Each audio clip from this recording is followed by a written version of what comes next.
যে ভোটাধিকার হরণ করা হলো, পশ্চিমবঙ্গে লক্ষ লক্ষ না ভোটার সৃষ্টি করা হলো, এর ফলটা কি হতে পারে? আমি আগে সম্ভাব্য ফলটা নিয়ে আলোচনা করছি। দেখুন, সংখ্যার বিচারে সব থেকে বেশি ভোটার বাদ গিয়েছেন মুর্শিদাবাদ জেলাতে, তারপরে যথাক্রমে মালদা, তারপরে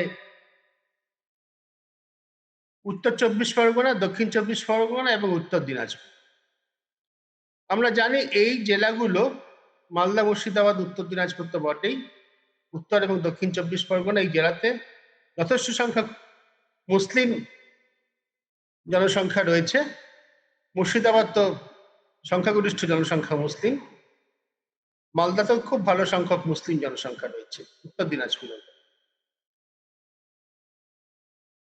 এখানে সংখ্যার বিচারে যত ভোটার বাদ গিয়েছেন তার মধ্যে মুসলিমের সংখ্যা কত, হিন্দুর সংখ্যা কত, সেটা এখনই বলা মুশকিল, কারণ ভোটার তালিকায় তো কোনো ধর্মের উল্লেখ থাকে না।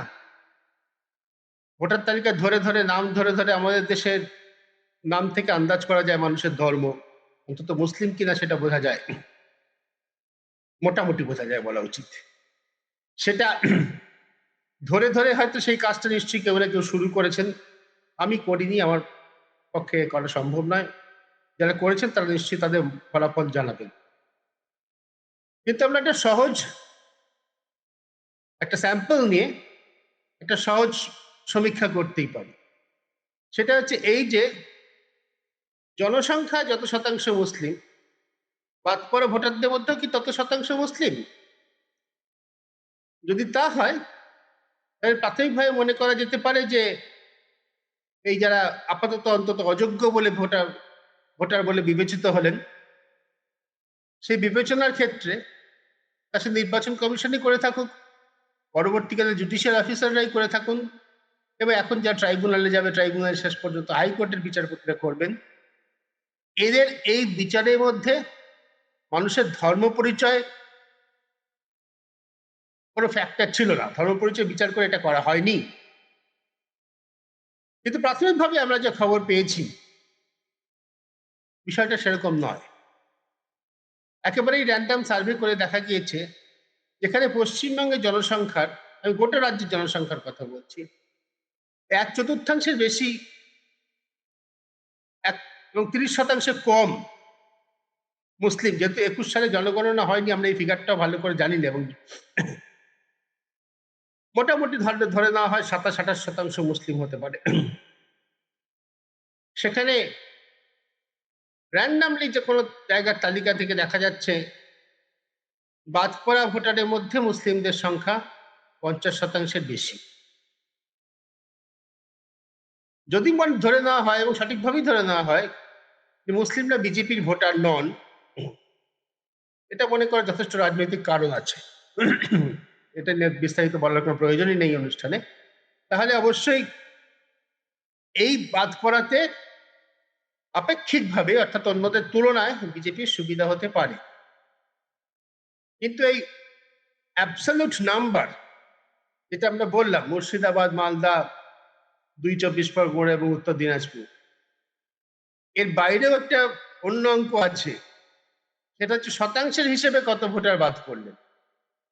শতাংশের হিসেবে বাদ পড়া ভোটারের নিরিখে যদি আমরা জেলাগুলোকে দেখি, সেখানে কিন্তু 1 নম্বরে হচ্ছে নদিয়া, তারপরে হচ্ছে হুগলি, তারপরে হচ্ছে কলকাতা উত্তর, তারপরে হচ্ছে যথাক্রমে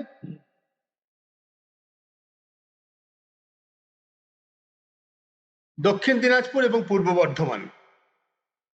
নদিয়া, হুগলি, কলকাতা উত্তর, দক্ষিণ দিনাজপুর, পূর্ব বর্ধমান। শতাংশের হিসেবে এখানে বাদ পড়া ভোটারের সংখ্যা বেশি। এই জেলাগুলোর মধ্যে কিন্তু কোনোটাতেই মুসলিম জনসংখ্যা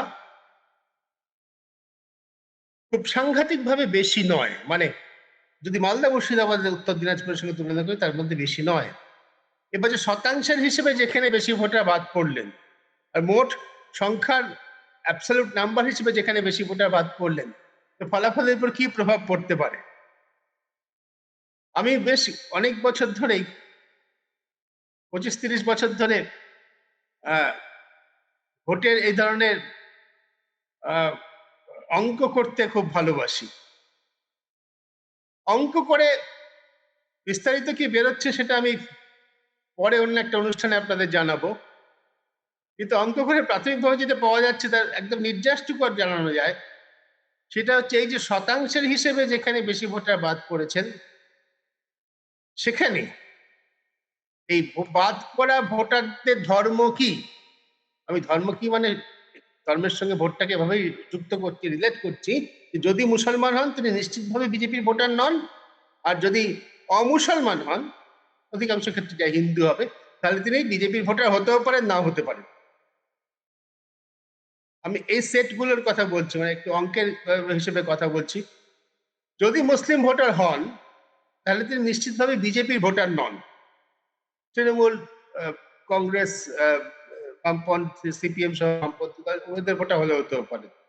আর তিনি যদি অমুসলিম হন তাহলে তিনি বিজেপি সহ যে কোনো চারটি দলের ভোটারই হতে পারে, এই সম্ভাবনা সমান সমান। একটু ধরে নিয়ে আমরা যদি অঙ্ক করি তাহলে দেখবো যে শতাংশের হিসেবে যেখানে বেশি ভোটারদের নাম বাদ গিয়েছে, সেখানে ভোটের ফলাফলে তার প্রভাব পড়ার সম্ভাবনা বেশি। অর্থাৎ বেশি ভোটারের নাম বাদ গিয়েছে বলে মুসলিম প্রধান মালদা মুর্শিদাবাদ জেলাতে যদি বিজেপি সুবিধা পেতে পায়, বা বলা যেতে পারে অন্যভাবে সঠিকভাবে, মানে অঙ্কের হিসেবে বলতে গেলে বলা উচিত অবিজেপি পার্টিগুলির সুবিধা হয়। আবারও বলছি কথাটা একটু স্পষ্ট করে বলার জন্য, মালদা মুর্শিদাবাদের মতো মুসলিম, বেশি পরিমাণে মুসলিম অধ্যুষিত জেলাগুলিতে বেশি সংখ্যক ভোটার অযোগ্য বিবেচিত হয়েছেন, এর ফলে সুবিধা পাওয়ার সম্ভাবনা অবশ্যই আমরা সহজ বুদ্ধিতে বুঝতে পারি অবিজেপি দলগুলোর, মাফ করবেন বিজেপি, অসুবিধা হওয়ার কথা অবিজেপি দলগুলো, কারণ মুসলিম ভোটারদের নাম বাদ গিয়েছে, তারা আর যে হোক বিজেপির ভোটার নন। তাহলে বিজেপি ভোটাররা যদি থাকে, অন্য দলে ভোটাররা না থাকে, তাহলে বিজেপির সুবিধা। এবার শতাংশের হিসেবে যদি আসি তাহলে কিন্তু হিসেবটা উল্টে যায়। তাহলে আমরা দেখব যে যদি শতাংশের হিসেবে বেশি ভোটার বাদ গিয়ে থাকে এবং সেটা সেই শতাংশের মধ্যে অধিকাংশ প্রিডমিনেন্টলি মুসলিম যদি না হয় মোট জনসংখ্যা অনুপাত, তাহলে সেখানে বিজেপির অসুবিধা হওয়ার সম্ভাবনা।